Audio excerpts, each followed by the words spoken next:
Africa Content TV.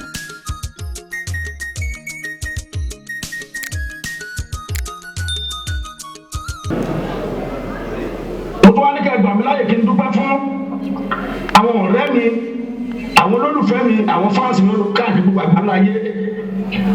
Tí mo à ń tọ́ka sáwọn parliamentarians tó wà ní Korea parliament, àwọn Sangalo, àwọn Lajero, àwọn local bouncing, àwọn Èjìrẹ́, àwọn Ekemoni, gbogbo wọn bẹ́ẹ̀ wọ́n lè yan nìkan sílẹ̀. Mo dúpẹ́ lọ́wọ́ wọn tó nípa àwọn ọlọ́jẹ́ kéèmì ìbò ṣe yìí, àwọn náà gbé ní kalẹ̀ báyìí tọ́rọ ọ̀dẹ fún wọn ṣe.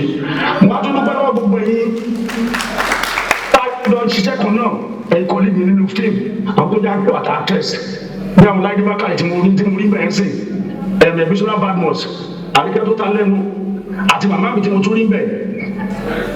Mo dúpẹ́ lọ́wọ́ gbogbo yín. Mo wá dúpẹ́ lọ́wọ́ ẹ̀yin àfáà alákùnlé ẹgbẹ́ wa, àwọn tí mo múrúkọ wọn àtàwọn tí mo múrúkọ wọn. Ṣé wà gbogbo gold? Mo dúpẹ́ lọ́wọ́ yín. Mo dúpẹ́ lọ́wọ́ gbogbo àfáà pátápátá.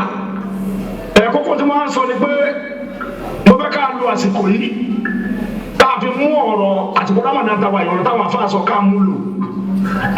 Ká mú dáadáa nú ẹ̀lò gbogbo náà ló dá, ṣùgbọ́n jẹ́ ká jẹ́ ká mú lò, kó jẹ́ pé ká kò gbọ́ ọ̀dà sọ, tábà gbọ́dọ̀ ẹ̀ ká mú lò.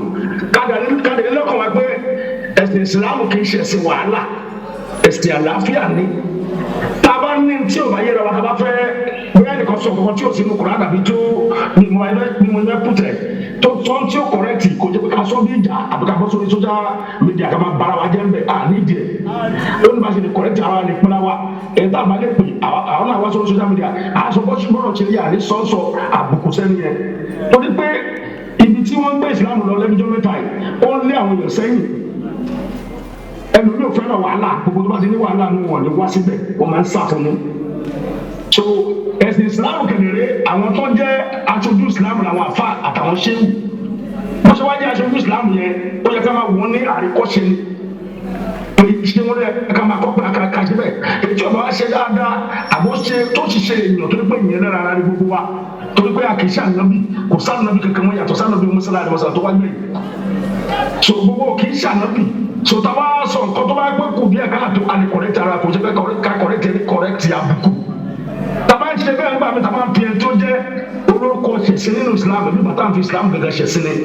Kókó wá sí ilé ìlẹ̀ mo lè dúpẹ́ lọ́wọ́ ṣé kí ó gbè mí. Mo dúpẹ́ lọ́wọ́ ṣé kí ó gbè mí. Ìpè wọn sọ̀rọ̀ bó ṣe wọ́n sọ. So mo dúpẹ́ fún gbogbo yín, ẹ ṣe ẹkú dìde, ẹkú àdótì, ojú òní tì yín. Dáadáa tó fi lé sílẹ̀ máa bá gbogbo àdúrà wa inú àsìkò àwẹ̀ yìí àti ìrúkú wa ọdún àbá àgbàní bàdà. Ẹ ṣé mo dúpẹ́. Ọmọdé lè ti bá wa nájà ẹ ṣe, àgbàgbàlù tí wọ́n bá wa nájà ẹ ṣe o, adúpẹ́ púpọ̀ báyé bá wa nájà wa. Ọmọdé lè ti bá wa nájà ẹ ṣe, àgbàgbàlù tí wọ́n bá wa nájà ẹ ṣe o, adúpẹ́ púpọ̀ báyé bá wa nájà wa.